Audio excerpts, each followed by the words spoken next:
After more than 2 years of gang violence, deadly clashes, and brutal kidnappings in Haiti, international troops now being called to intervene. 13 votes in favor. The draft resolution has been adopted. Tonight, the United Nations voting to send military force to stabilize the country. Gangs currently controlling over 80% of the country's capital, Port-au-Prince, according to the UN, who has called the status quo a catastrophic spiral of violence.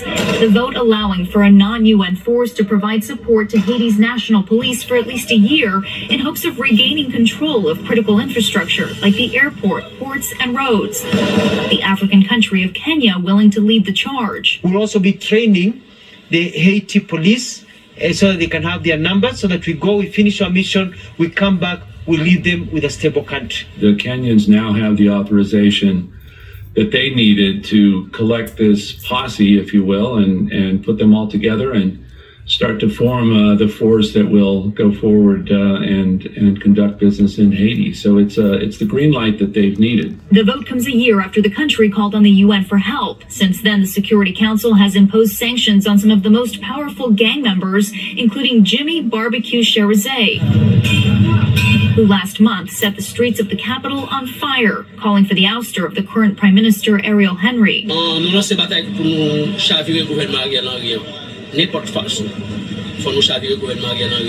Gang members holding weapons at the ready. Some keeping their faces covered, though their gang leader says they have nothing to hide. But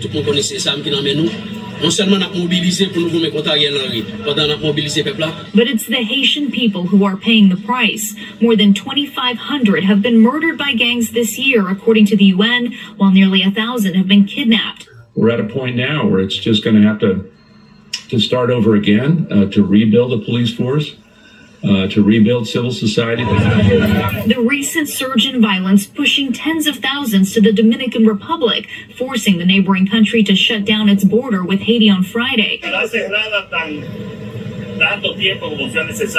The bloodshed, now an undeniable cry for help from the international community. All right, Valerie Castro joins us now live in studio. So, Valerie, we know the Kenyan military has raised their hand. What about the U.S.? Will U.S. troops be in Haiti, I'm sorry?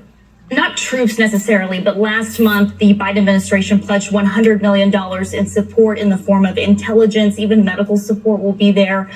Today, Secretary of State Antony Blinken pledged another $100 million with the help of the Department of Defense. It's still unclear exactly what those resources will be. Other countries like Jamaica and the Bahamas, they will be providing personnel on the ground. This could all be in place early next year. Okay, Valerie Castro. Valerie, thank you for that.